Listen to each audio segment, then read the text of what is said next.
So good morning students. हम happy Prince को continue करेंगे। तो यहाँ पे हमने देखा था कि उसकी दोनों भी आँखें अभी जो प्रिंस की है वो चली गई है हैप्पी प्रिंस की। All the next day he sat on the Prince shoulder and told him stories of what he had seen in the strange land.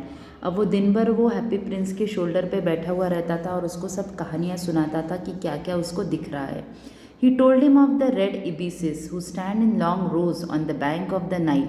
एक बर्ड्स जो है पूरी नाइल रिवर के बारे इस पे बैठे हुए उसके बारे में बताता।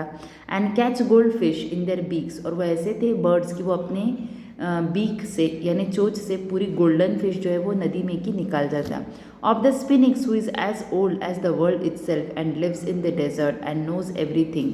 Of the merchants who walk slowly by the side of their camel. Sphinx जो आत्माएं वगैरह उसके बारे में वो कहानियाँ बताता था इजिप्ट की। And carry amber beads in their hands. Of the king of the mountains of the moon who is as black as ebony and worships a large crystal. Of the great green snake that sleeps in the palm tree. Green colour के snakes कैसे होते हैं, Kings के पास Kings amber में कैसे जाते हैं, सब वो इजिप्ट की जो कहानियाँ हैं वो अपने हैप्पी प्रिंस को बताता है। And of the pygmies who sail over a big lake on large flat leaves and are always at war with the butterflies। और पिग्मीज यानी छोटे छोटे जो लोग होते हैं उसके बारे में भी वो बताता है।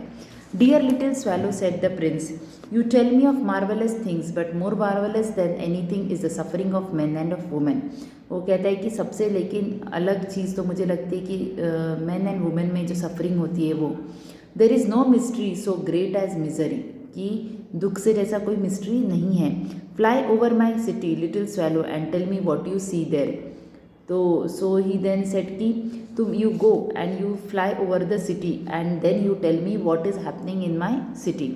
सो the swallow flew over the great city and saw the rich making मेरी इन द ब्यूटिफुल हाउसेज। तो उनको दिखता है कि जो रिच है वो बहुत खुशी से रह रहे हैं। While the beggars are sitting at the gates, और बेगर्स जो है वो गेट्स पे बैठे हुए हैं। He flew into the dark lanes and saw the white faces of the starving children। भूखे बच्चे भूखे हैं। Looking out listless at the black streets.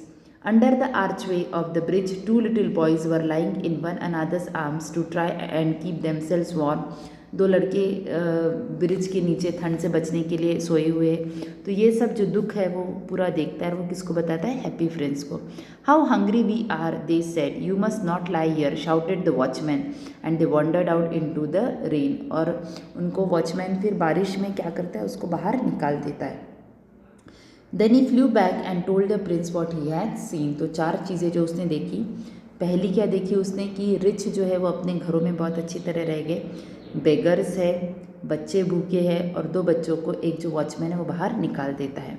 और वो किसको जाके बताता है, प्रिंस को ये सब।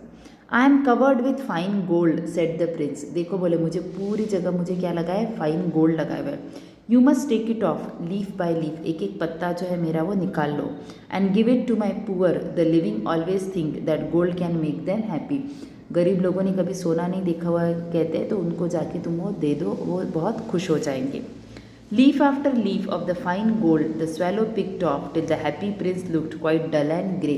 एक एक पत्ता उसका निकाल दिया जाता है, और अब वो जो हैप्पी प्रिंस का स्टैचू है वो डल दिखने लगता है, वो अट्रैक्टिव नहीं दिखता है। Leaf after leaf of the fine gold he brought to the poor, और एक एक लीफ वो गरीब लोगों को आके देता है। And the children's face grew rosier and they laughed and played games in the street। We have bread now they cried।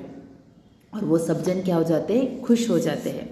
तो ये जो पार्ट है इसमें हमने क्या देखा है कि अब जो लास्ट चीज़ थी वो हैप्पी प्रिंस की वो गोल्डन लीव्स थी। तो गरीब लोगों के लिए एक एक लीफ क्या करता है, वो स्वैलो ला के देता है, क्योंकि उसको पता चल जाता है कि सबसे गरीब अब कौन है यहाँ पे। सबसे गरीब जो बच्चे हैं, जो लोग हैं जिनको खाने को नहीं मिल रहा है, ये सब स्वैलो ने देखा था, उसने हैप्पी प्रिंस को जाके बताया था। तो इसीलिए हैप्पी प्रिंस क्या कहता है कि ये सब तुम अब जाके उनको दे दो। तो अब इसके कारण क्या हो जाता है कि वो जो स्टैचू है उसका वो डल दिखने लग जाता है, वो अच्छा नहीं दिखता है। तो जो सब उसका गोल्ड था वो अभी पूरा निकल जाता है। तो जो हैप्पी प्रिंस के जितने भी ऑर्नामेंट्स थे वो अब सब निकल चुके हैं। पहले उसका सफ़ायर गया, फिर उसकी 2 रूबीज़ गई, और फिर उसको जो गोल्डन लीव्स से उसको लपेटा हुआ था वो सब लीव्स भी वहाँ से चली जाती है। और अब जो हैप्पी प्रिंस है वो कैसा दिखने लग जाता है, डल एंड ग्रे।